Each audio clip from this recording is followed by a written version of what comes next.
satellites do exist, okay? But I am of the belief and understanding that there is no possible way that anything weighing over a ton is being put in the nose cone of any rocket. I don't give a shit how powerful the rocket is. I put out videos, you know, explaining to you guys what Don Pettit, NASA astronaut and PhD, who talks about the tyranny of the rocket equation. I put this out, and he explains, I don't explain it to you, but he explains how it is dumb mass, meaning extra weight, material, and scientific instruments literally affects the entire performance of a particular rocket based on the amount of fuel it needs to have on board to do what it needs to do. But there's no way, I don't give a shit what type of physics science that they're engaging in mathematics. There's no way they're sending something up in the sky on a rocket that weighs over a ton and allowing it to maintain its aerodynamic stability and remain control and stay in control, where that rocket is not spinning out of control and basically exploding in the sky. So based on that hypothesis, I'm going to reveal this document to you guys to show you there ain't nothing in the fucking nose cones of those rockets. The entire satellite program worldwide, okay, worldwide is a balloon program, and it's been in existence longer than fucking rockets, period. And I'm going to show that to you. So first document we're going to read, here's the document. Just like I said, the title of it is telling in of itself. Space and Missile Systems Center. Okay? Space and missile systems. Now, the term space, what does that mean? They have a general international presumption of where space begins. The U.S. Department of Defense classifies and categorizes space to begin at 80 kilometers. That's about 262,000 plus feet above the center surface of the Earth. That means the flat plane surface that we live on, you launch a rocket, boom, 262,000 plus feet above the surface of the Earth. That's US DoD standard. So according to the DoD, they got aircraft that could fly close to that, maybe half the distance. But the international standard is called what they call the Kármán line. Theodor von Kármán developed, him and a bunch of physicists and scientists from all over the world, including scientists from the United States, established in the 1940s that space actually begins at 100 kilometers. For those in the United States, that converts to 328,082 feet above the surface of the Earth, okay? That is where actual space begins. Now, what is space? We can have several definitions of what space is. We don't fucking know. They're still studying it as we speak. So space, definitely, that at that altitude, even at DoD standard, we got a serious lack of oxygen and all of the components and pressure and environments that are consistent on the surface plane of the Earth, okay? So in space, you have limited to almost zero aerodynamic control, astronomic control. You need some sort of vehicle that has to travel at ultra high speeds, well beyond the speed of sound, which is 760 miles per hour, okay? It has to be traveling at high speed, you know, for it to maintain any sort of aerodynamic stability and function and control at those altitudes. So, Space and Missile Systems Center. This is an interview with Lieutenant Colonel Harold E. Mitchell for the Corona program. Now, let me dive about the Corona program. The Corona program, okay? The Corona program is still a top secret program. It was a program launched by the National Reconnaissance Office in conjunction with the CIA. It's equipped with some very advanced optical equipment and photographic equipment to conduct mapping and reconnaissance intelligence gathering capabilities. Okay, so I have that document pulled up here for you guys that we're going to reference. We're going to need that program. So this is a letter actually drafted August 21st, 1964, regarding a Corona mission. Now I need you to understand this. There were several Corona missions. So this is the importance behind proving that this satellite was never launched on a rocket. They had several missions. This satellite was put up on a gondola balloon. It did its thing for however many days or months, and then it was captured by a C-119 multi-engine turboprop U.S. Air Force cargo plane, specially outfitted to capture this thing to capture it using some sort of tailhook type of device. Okay, so I'm not going to read this entire document, but there's specific sections of this document we're going to address, so I can prove to you guys that satellites are not floating around above 100, maybe 100, 200,000 feet. They are literally 10 to maybe 50,000 feet above the altitude where U2 optimal flight range is. So, and I'll show that to you as well. The technical specs for U2, they can go beyond 70,000 feet, okay? Beyond 70,000 feet. That's not their max operating altitude. They can go beyond that, okay? Now, the reason why I chose this document is for one simple reason. Although this activity occurred between 1954 and 1956, and Corona program is 1958 to 1962, the subject time frame involves about 20 years, 23 years. But look at the date of the interview, people. The date of the interview was October 1st of 2003. Now, what significance does that play? One, to me, it's fairly recent. Even though this is 2016, that's 13 years, okay? This document was recently declassified as an interview, but it's also interesting to note that it was conducted by the Space and Missile Systems Center. So Robert McCulley was of the History Office at the Space and Missile Centers at Los Angeles Air Force Base. So this guy is going to interview Lieutenant Colonel Harold E. Mitchell of Missouri over the telephone about his experiences recovering Corona satellites. All right, I'm going to skip forward because he just talks about the guy's history, where he got his training, how long he's been doing his training. You know, this is just basically, introductory type of, okay, this is who this guy is. I need to know who he is. Now let's get to the meat of what it is he was doing and what his role was in this program. So they talk about what his rank was. This guy was a captain. He was in charge in 1954. He was part of the Dragnet program, also known as the Genetrix program or Weapons System 119L came along. They were flying out of Charleston, South Carolina. That's where they were doing a lot of their training. They were flying a C-119. You saw a brief picture of what that looks like. It says, how did you conduct your training? They talk about how they were conducting their training. Again, a lot of this information, it's not insignificant, but it just adds to the narrative of, is he talking to the right guy? All right. All right. So here's some of the beginning meat of this interview. McCauley asked Captain Mitchell, did you ever recover the Dragnet training capsules at night? Mitchell says, it's impossible to recover at night. The only time we flew at night was during our instrument training. We didn't fly our emergency training at night either. We did all of our training instrument flying 16 hours a day. We did that because time was of the essence. And if we didn't fly night missions, we'd never get all the training done to get people ready to go into the practice sessions, okay? So let's go ahead in. Now, here's where he describes what the Dragnet gondola looked like. What did a Dragnet gondola look like? Well, we used similar parachutes except the Corona program or Discoverer program only used one chute, okay? We used 4 28-foot parachutes for a Dragnet gondola, and they did all of the chute modification at the parachute shop. They would attach 4 parachutes and these were not reinforced parachutes. They were just to lower the load, the gondola. You'd attach them to the gondola, and then from the middle of this, on a longer tether, you would have a smaller chute that we call the drogue chute. I think the drogue chute was 100 feet above the 4 descent chutes, and the drogue chute was reinforced. We could make our passes on that drogue chute.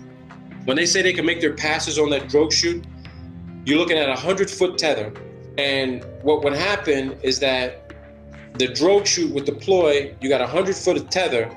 The plane didn't need to come within a dangerous distance of the chute as the satellite was falling from the sky, and they'd have a hook at the back of the aircraft that would fly by and hook this chute. And once they hooked it, they start reeling it into the back of the aircraft. Here's some important data. The top of the gondola had a compartment for the chutes and all that stuff. And a lot of it had to be the parachutes, but the whole capsule was 1,450 pounds when it was airlifted, okay?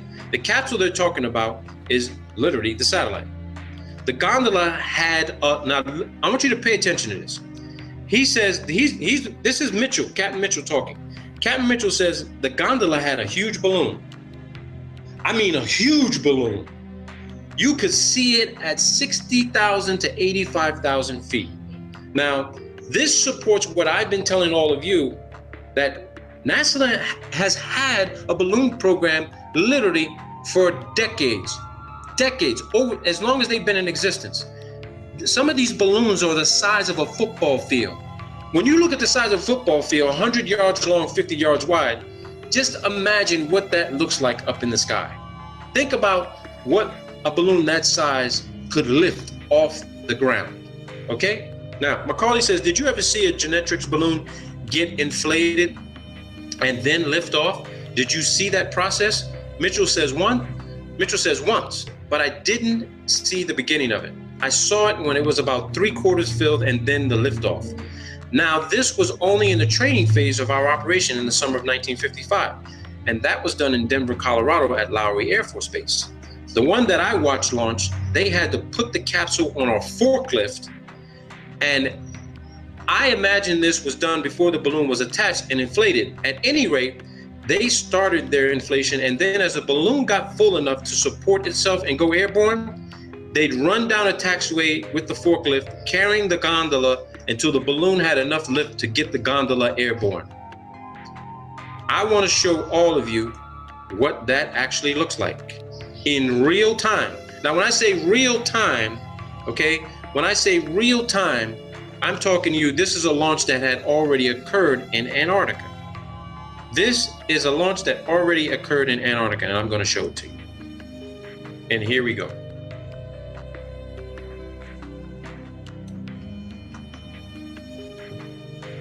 I just read this to you. This balloon launch took place in Antarctica, and it's an 8,000 fucking pound telescope satellite. There goes the mountains in the background. Here's a visual description of what I just read in that document.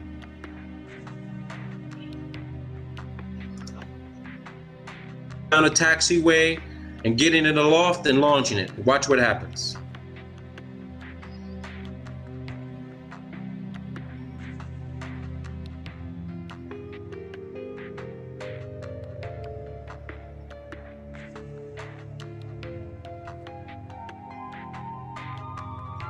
If you like apples, how you like them fucking apples? That's 8,000 fucking pounds, people. 1,000 pounds. That dome on the top is actually where all of the radio equipment is installed so that a C-130 can communicate with it. It sends off a signal so that when these aircraft are in the air, they can detect the signal while it's up at 85,000 feet, 100,000 feet. Today's balloons get to about 130, 150, 180,000 feet, okay? And at nighttime, when the helium air is cooled down, the balloon drops in altitude about 10,000 feet, maybe 5,000 feet. And then when the sun shines back up on it again, that hot helium air expands and the balloon raises in altitude again. So you have this oscillation of losing altitude, gaining altitude, losing altitude, gaining altitude. Now, for anybody that hasn't paid close attention to what the ISS is doing, the ISS is doing the same fucking thing that balloons do.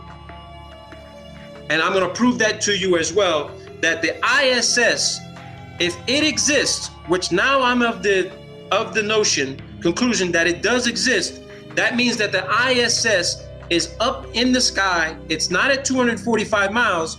It's within, say, 150, maybe 250,000 feet. And to prove to you where that site location is, this is Google Earth Pro. This is December 15th of 2009, okay? This is Antarctica. Antarctica people. On the other side of Antarctica, this is the launch site for the balloons. It's called the Wallop program. Based on satellite imagery, you have these large cranes out there, okay? The launch site for the balloons.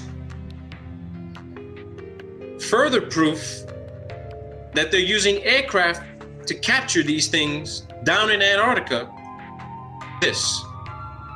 Here goes your C-130s, C-7. These are your C-130s. These are your C-119s.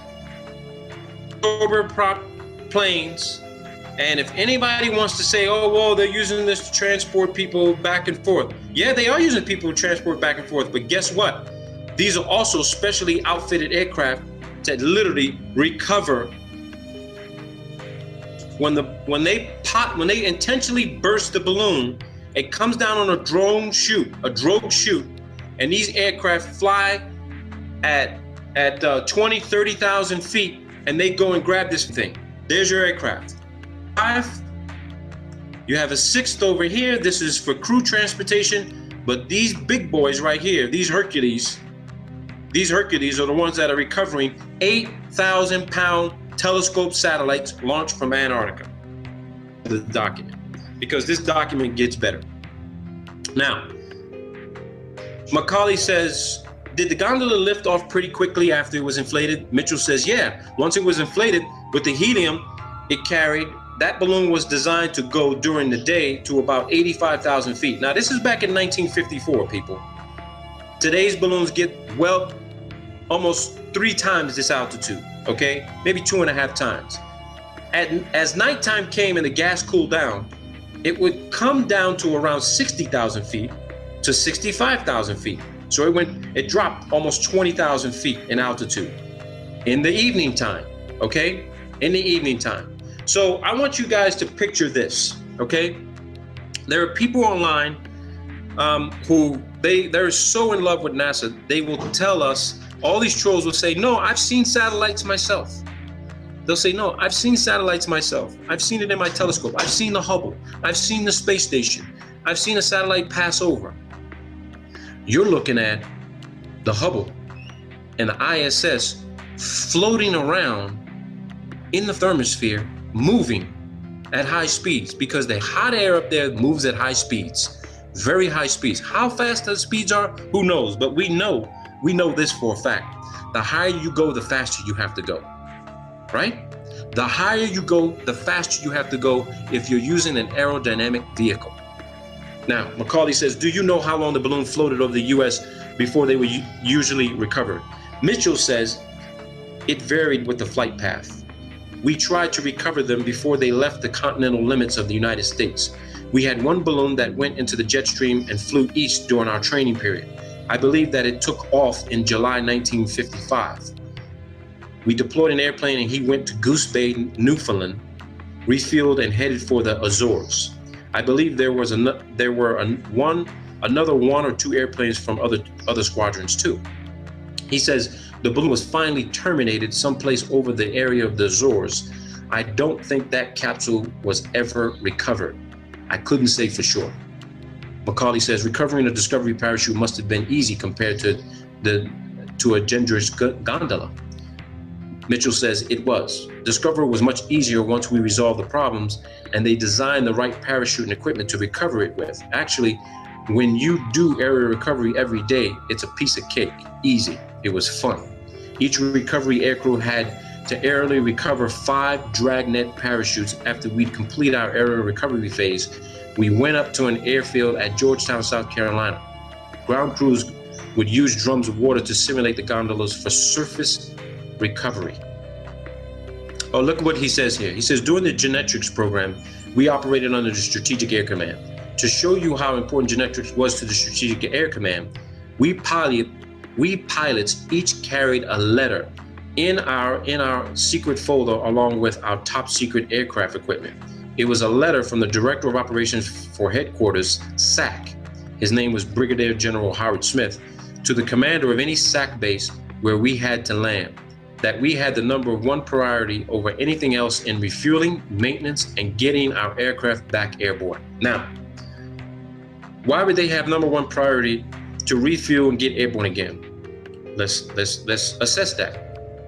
Well, if there's hundreds or thousands of these satellites supposedly in space floating around, and we know now they were balloons, and these things suffer some sort of malfunction and they come down, that airplane has got to go to that location to recover that thing.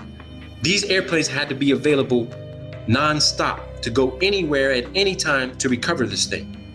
And it had to be recovered once they got notification, hey, the balloon just popped, drogue chute, we need the aircraft up in the air immediately. They couldn't get to one of these satellites fast enough, and it actually crashed somewhere in a foreign country. And I'm gonna read that document to you of what happened to it. So, he says, you had a terrible time getting refuel, maintenance, or anything just to get out. On the way to California on that particular trip, I had to go from Greenville and refuel at Salina, Kansas, Smoky Hill. Let's see here. Okay, here's where they talk about getting in contact with one of the balloons. I then flew into Castle Air Force Base on Friday night. The next morning, we checked into the command post. The balloon had started traveling to the west, and they were concerned about it. So they scrambled us, and we started tracking after it. Each one of these balloons transmitted their own identification signal. By the time we made contact with the balloon, we were about 310 miles at sea, west of San Francisco. I didn't like us being out there by ourselves, especially making aerial recovery. At about 85,000 feet, after you sighted a balloon, you'd interrogate it. The balloon's radio signal would give you its code name or code number. If you wanted to terminate its flight, you had a black box up on the flight deck at the navigator station. He would dial in the code of the balloon we were trying to track, and the balloon would come back and answer. Then if we had clearance from the Charleston Air Force Base command post to bring the balloon down, we would insert another code. This then would ignite a blast from the gondola that would burst the balloon. After we terminated the flight of the balloon, here's what they say. It would do very much the same as the Discoverer did. It would fall so far, and then the drogue chute would come out. The chute would slow it down until it was at an acceptable altitude and airspeed, and then the parachute would get fully deployed. It was late, listen to this, people. It was late in the evening when they authorized me to terminate the balloon. Macaulay says, once you recovered this gondola, what happened to it at that point? Mitchell says, we made the recovery on it, brought it back in. We were very low on fuel. I told them I was going to Castle Air Force Base to refuel. Then they deployed us to Offutt Air Force Base, Nebraska, where we delivered the capsule there. Where it gets interesting for me. Macaulay says, after you landed at Offutt Air Force Base to drop the gondola off, how did they unload it and take it away? Mitchell says, they sent people out and it was offloaded. Where they took it to and what they did with it afterwards, we didn't know. That was not our mission. Dragnet was a top secret operation, gondola and all.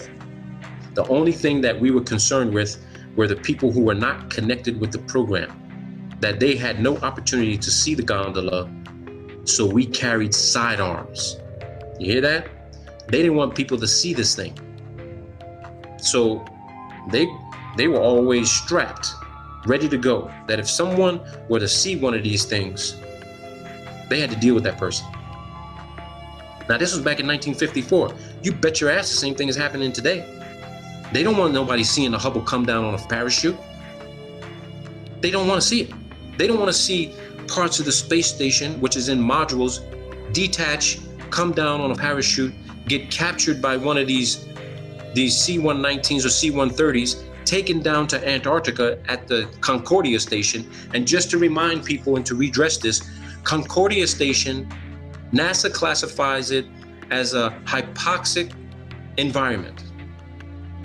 Okay? They said the conditions at Concordia are more severe than being on the ISS. So when astronauts actually are sent down there for cold weather training in the most extreme environment on Earth.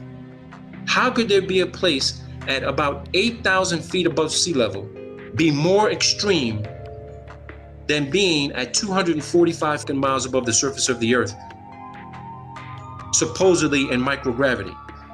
And I thought to myself, wait a minute, the ISS is definitely not at 245 miles. Because if I can go to Concordia station in Antarctica and literally be in worse conditions than being on ISS, then ISS conclusively has to be around 150, 160,000 feet. Let's keep going on. So this guy goes on and he says that, and this is what's interesting about this. He says he had an instrument problem on the airplane at Offutt Air Force Base, and the people came out to refuel the plane. I filed to come back to Charleston as soon as they offloaded the gondola. This was on a Sunday morning, and I'd gotten in there late Saturday night. The base operations officer said he was going to come aboard. He wanted to check Form 21A, which is my maintenance form. I lost an inverter, and I had a bad generator, but I didn't want to fool around and stay at Offutt Air Force Base on a weekend trying to get it repaired. So, while this guy's at this base, this captain, okay, some lieutenant colonel, he says he was a lieutenant colonel, and he tried to come on board our airplane. And here's what happened. The captain, Mitchell, says, I said, I'm sorry, you're not allowed on board.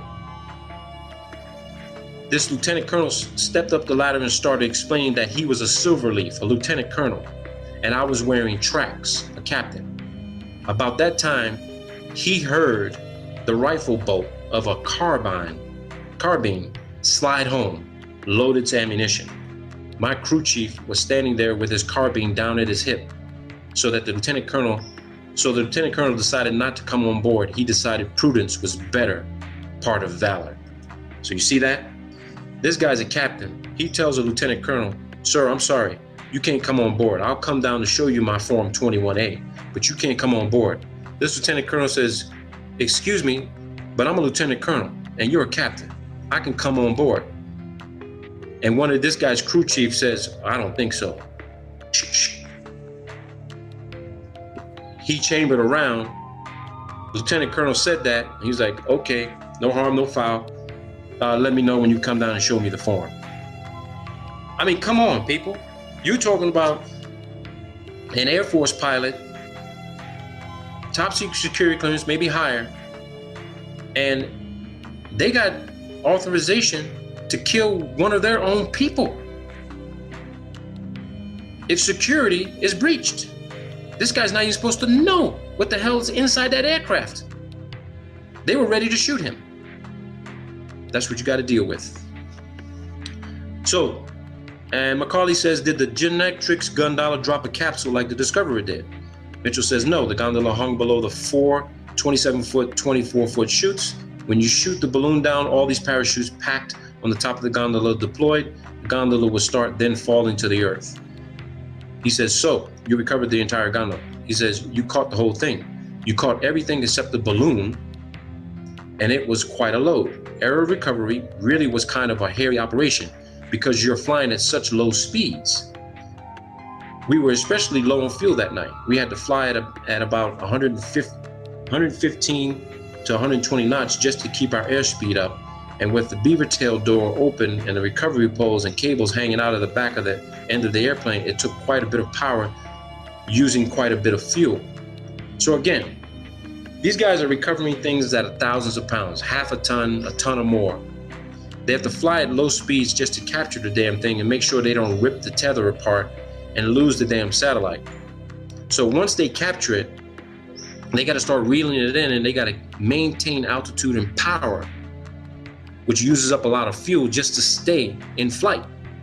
And then they beat feet out of it and get the hell out of there and take it to where it needs to go. So here's some descriptions of where they actually have these aircraft launching these balloons. He says, once our genetics training was completed and the airplanes were put in top maintenance condition, we deployed to our pre-designated bases in November of 1955. We had 3 squadrons in the 456 TCW, and they split each squadron right down the middle into 6 detachments. Our squadron, we were the 746 Troop Carrier Squadron, and our detachment was deployed to Kodiak, Alaska. The 745th Squadron went to Adak Naval Air Station, Alaska, and the other detachment was sent to Japan at Johnson, Misawa, Itazuku. Another squadron was sent to Kadena, Okinawa. Our headquarters was at Johnson Air Force Base. They had these everywhere, people. They had them in Germany. They had them in Sweden. All right. They even had some in Russia. So let me see here. I want to take you to the part where they talk about the U-2 program, how U-2 actually replaced them. Let me see here. Okay, here we go. They said that night the winds got up to, this is when they were in Alaska, he says the winds got up to 100 miles an hour. It sandblasted the airplane, absolutely sandblasted the paint off of it. About the 1st of April, the U-2 started flying, so our missions were over about the 1st of April, 1956. Okay? I'm going to show you Lockheed's site so we can look at U-2 and do a little brief technical descriptive analysis of U-2. Macaulay says, when you were flying out there looking for gondolas, were you both visually looking for them and listening to your radios for their signals? Mitchell says, we were doing both. In Alaska, the daylight hours are pretty short in wintertime, so they would give us the codes of the balloons that were flying in our area. The navigator would continually monitor the different codes with the ADF, the Air Direction Finder radio.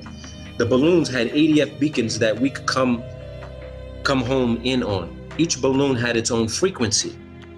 We would sit there and the navigator would keep scanning these different frequencies that we would get for that particular mission. Now, think about this, people.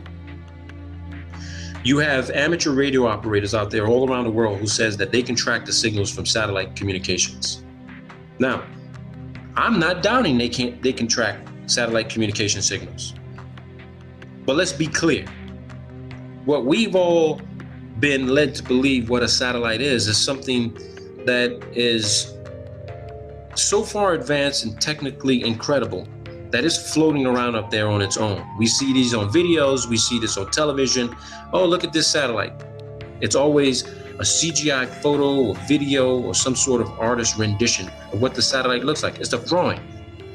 Every single video we've all ever seen, they're all CGI videos and images of satellites. They never show you the thing in real time. Why can't they show you in real time? Because it's not where they say it is. But what is up there is a real satellite, but it's not at the altitude they claim it is. It is giving off a frequency and signature. It is floating in the sky, but not unaided. You only see it at night, and when you see it, it's the moonlight or the sunlight reflecting off of this. Now I know why these satellites have to have these gold and aluminum reflective surfaces, because they are maintaining the lie, fraud, illusion. Oh, look at the satellite up in the sky. You see the sun reflect off of it? There it is. But you don't see the tether. You don't see this dark colored black balloon floating in the nighttime sky. So here's what the guy says. About how many balloons would you be looking for at one time? Mitchell says the number would depend on the balloons identified in a daily mission, frag order, fragmentary operations order. Their codes would be listed. So each one of these balloons has a frequency and a code. This guy's saying, I think it was 10,000 feet the beacons would continue to function. We thought that they went down and were in the snow in the Brooks Range or some of the other mountains up in Alaska.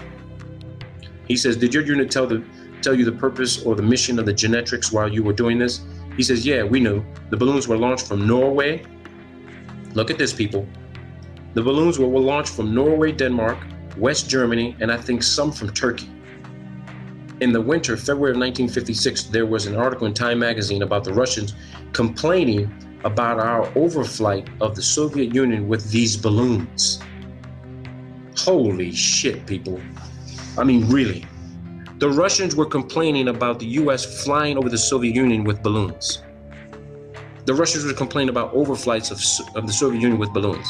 They had any number of gondolas stacked in the Sperodonska Palace driveway of Foreign Ministry. Molotov.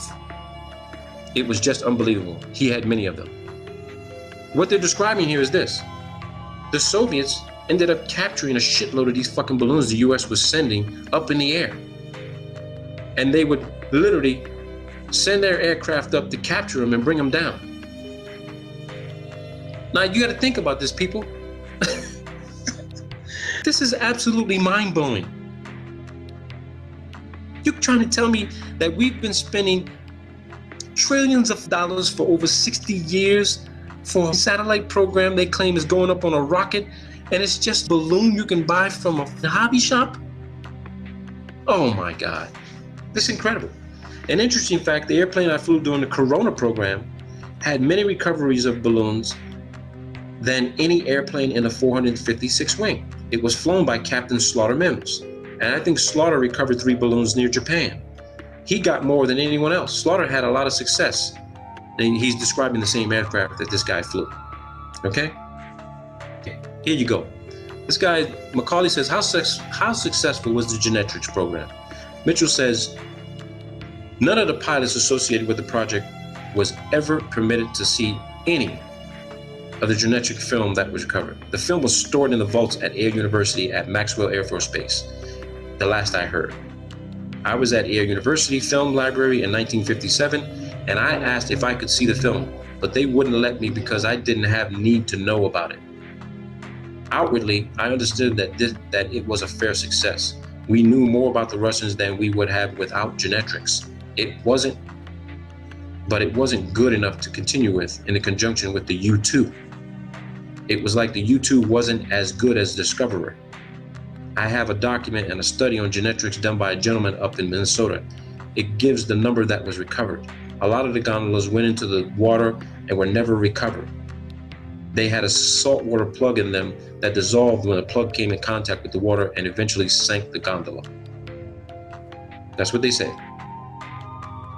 That's what they say. Now, get this. Macaulay says, did the public ever see the Genetrix gondolas and think they were UFOs? Mitchell says, I never heard of any reports of that nature, if there were any. There could have been, I don't know. You know, it's been so long since that operation, I don't recall any newspapers that might have said that they were UFOs. I know you could see the balloon. Listen what he says. He says, I know you could see the balloon very easily from the ground. It looked, here you go, people, smoking gun.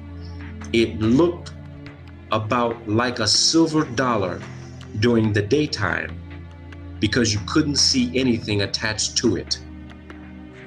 You see this for yourself, people. He said you could see it from the ground and it looked like a silver dollar during the daytime because you couldn't see anything attached to it. So, for all those naysayers out there that claim they've seen the Hubble, they've seen the ISS, they've seen other satellites and shit floating around in the sky, think about this. That reflection that you see with the sun reflecting off of the aluminum surface or whatever type of aluminum, whatever type of shiny reflective material they're using for these satellites,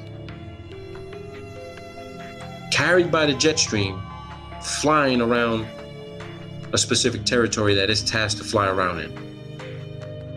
Macaulay says, at that time, did you normally call the program Dragnet or Genetrix? Mitchell says, we called it Dragnet. Genetrix was a classified code name for the program like Corona and Discoverer. Dr. Alvin H. Howell was the brains behind the balloon program. There you go. They lost one of these, okay? They lost one of the Corona satellites on a balloon, okay? This is a letter written to the Deputy Director for Science and Technology at the National Reconnaissance Office, okay?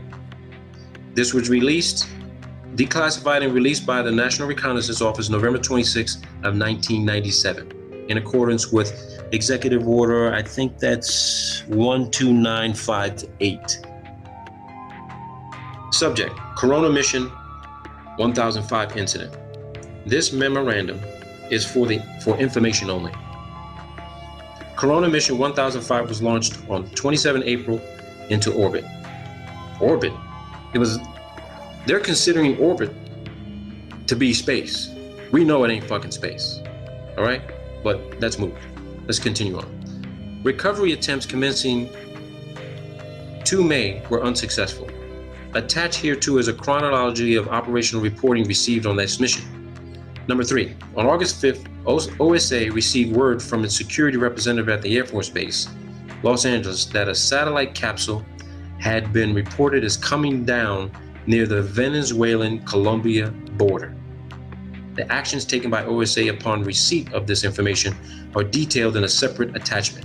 As a result of the investigation by the OSA in conjunction with the Caracas station and the embassy attaché office there, the following facts are noted. Listen to this. August 1st, first word was received by Caracas Army Attaché Office of finding of a capsule at La Fria, 500 miles southwest of Caracas in a remote region of the Andes. August 3rd, reconfirmation of capsule finding made by telephone call to Caracas Embassy. August 4th, representatives of the embassy viewed the capsule at San Cristobal, to which it had been moved by political police. First press stories appeared. August 5th, capsule flown by host government to Caracas. August 6th to the 10th, capsule held by Minister of Defense of Venezuela. All right. August 8th, team from headquarters arrived at Caracas consisting of a security officer and a technical officer from the OSA office and a technical officer from the National Reconnaissance Office. August 10th, capsule turned over to embassy, examined, and reports made by the headquarters team. Copies of pertinent cables on technical and security aspects attached. August 12th, security officer scheduled to return capsule to West Coast. August 6th to the 12th. For the record, it should be noted that on Thursday, 6th August, a request was made by the CIA to the NRO to convene a meeting of the Interdepartmental Contingency Planning Committee to assess the problems, coordinate procedures, and assign responsibility for responding to any news media queries which might arise. Now, what's interesting about this, they noticed there was a label that there was a secret label on a satellite. It was marked secret. They removed that classification from it. This is regarding the history of satellite reconnaissance, volume 2A, SAMOS. Remember that name, SAMOS, okay? The SAMOS satellite, because here's what I'm going to take you to next. This is the list of all balloon launches from the Esrange Space Center in Sweden. Okay? Now, let me take you to the Swedish Space Center. And here is the Swedish Space Center website. This is the Swedish Space Center. And as you can see, they have balloons and rockets, payloads. This is their website. This is their website. Swedes. The Swedes. Okay? It's the Swedes. Here's their space center. They do balloon launches. Now let me take you the document I downloaded from their website. Now, this is a list of balloon launches from the Esrange Space Center starting December 9th of 1982. Remember that term, SAMOS?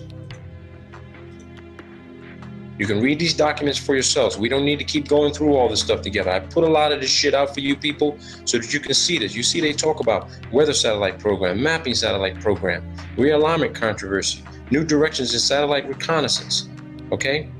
But let me take you to this document, which is very important from the Swedes. This is not US oriented. I got this from a foreign country, okay? So you look at some of the launches. These are balloon launches, people. These ain't rockets. It says it, list of balloon launches. There's gonna be some things here that you may see that are gonna catch your eye, all right? because I want you to look. You see the campaign, you look at the payload, all right? You got campaigns and payloads. And we're not going to go through all these codes, but you're going to see something that's going to catch your attention. All right? I'm going to keep going through this. All right? Keep going through it. You're going to see something that's going to catch your attention, that's going to blow your mind. You see this, people? What does that say? Mir. That's the Mir space module. February 24th, 1997. Here goes another one. Mir. March 17th, 1997. Mir. Okay? I want you to see these things. All right? I want you to see these things. Let me take you to another one here, because there's let me hang on. Let me see. Here we go. Two more. Mir. February 18th, February 19th, 1999. Mir. It's the Mir space module, people, on a balloon. The ISS does not exist complete the way they show it on television. Here goes another one. Mir on a balloon. What they are showing you of the space station is a computer-generated image. They are not showing you the complete module put together, flying at 17,000 miles an hour. Here you go. Look at this. Support Mir. They sent up a support balloon to resupply the Mir on a balloon. On a balloon, people. Look at this. Orion. Orion payload. Look at here.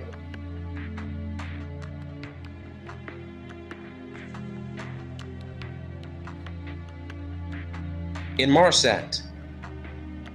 You want to know where your satellite phone communications come from? A balloon, people.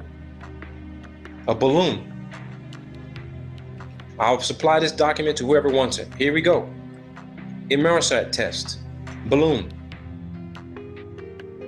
If you were to take time to search every single one of these flights to match it up with a particular rocket launch that they claim this thing was on, I guarantee you, you will be able to compare it with this Swedish Esran Space Center balloon flight list. Balloon flight list. Balloons, people. That's your program. It's always been your program. Look at this. Mir short duration. Mir VLD. You got two VLD, and look at here. More Mir. This is in 2002, people. 2002. For those in Europe, you ever heard of Enviasat? Look at Enviasat. Enviasat. These things are supposed to be testing the atmosphere for particulates and, for pollution control. Balloons, people. You can't come to any other conclusion. You don't have any other information to prove you were at the launch pad and you saw them put this thing inside the nose cone of a rocket. You didn't see it. You can work for NASA, you can work for the Germans, you can work for the Russians. You did not see what you thought you saw going into a nose cone of a capsule and with an unedited video stream and put on a launch pad and launched into the sky on a rocket. You didn't see that. Look at NASA. Why is NASA using the Swedish to launch a balloon for them? Think about that.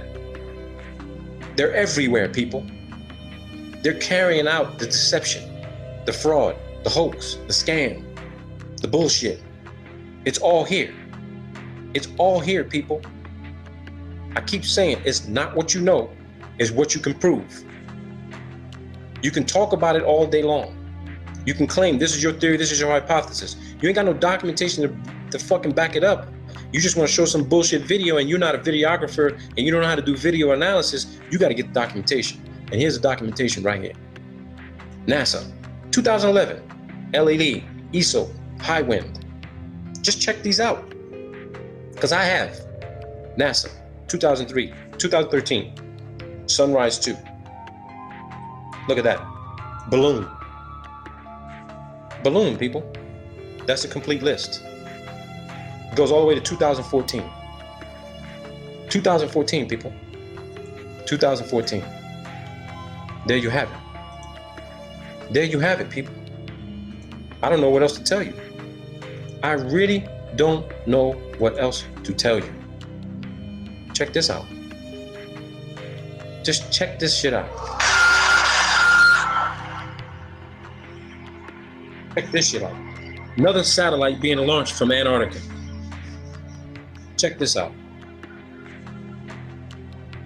You're gonna love this one. That's Antarctica, people. Remember how we saw that circular launch pad?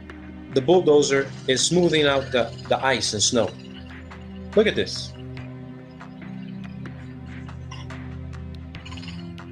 Just wait and see. Watch this.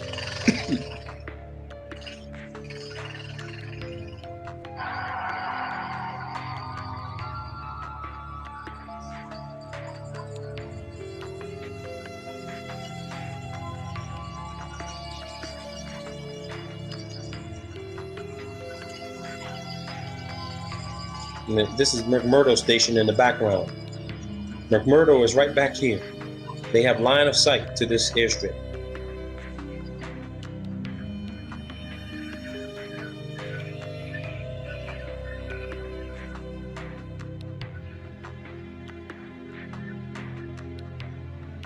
Just look at this. This is your billion, trillion dollar fucking satellite program. A goddamn fucking balloon. A balloon, people.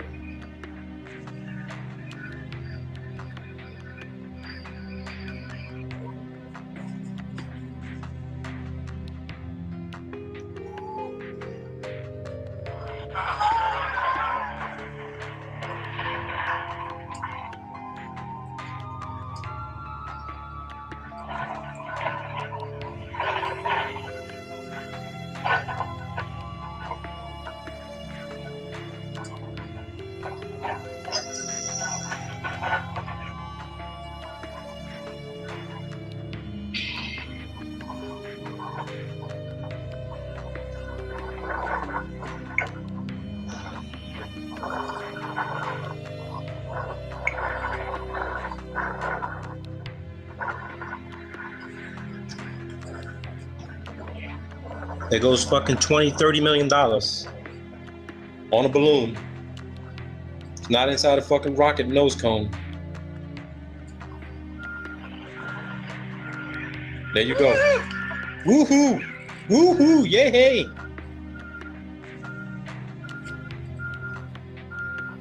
Now you want to know what NASA is spending all that fucking money for? On helium? NASA has spent a shitload of money on helium. So you gotta ask yourself, what the fuck is all that helium for, right? You think, okay, maybe it's for the vacuum chamber. They're doing all kinds of testing. No, bullshit. That fucking helium is for their fucking balloon program. What else would you use fucking helium for? What would you use helium for? You use fucking helium to fucking float. It's at 18,000 feet right now. Come on, people. This common sense. This common fucking logic.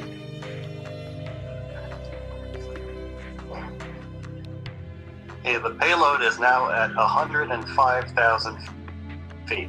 Look at that. 105,000 feet. Quite well, even with the naked eye. It's nice and well inflated now. So based on the size of that balloon, now we're at about 120,000 feet. look at that. So these things got to get to at least 150, maybe 100, maybe they can get to about 180,000 feet. But at nighttime, see this fucking thing. You're not going to see it. You're not going to see the satellite. Period. So we're going to go to aircraft. Let's go to the U2 Dragon Lady. Let's go to the U2 product card. Okay, so here's your U2. I can tell you here right now, this is a new upgraded edition. They've upgraded the satellite system. So instead of, they're still using balloons, okay? They're still using balloons. But as far as military advanced communications, topography, mapping. This platform, 33 of these are stationed around the world. 33 of them. Half of them are flown unmanned. Half of these can be flown without pilots inside of them. They can fly 24 hours. They can be refueled in the air at high altitude. They've got everything on board that you would need to do the same communications on the ground. 15 of these can be flown without pilots, unmanned.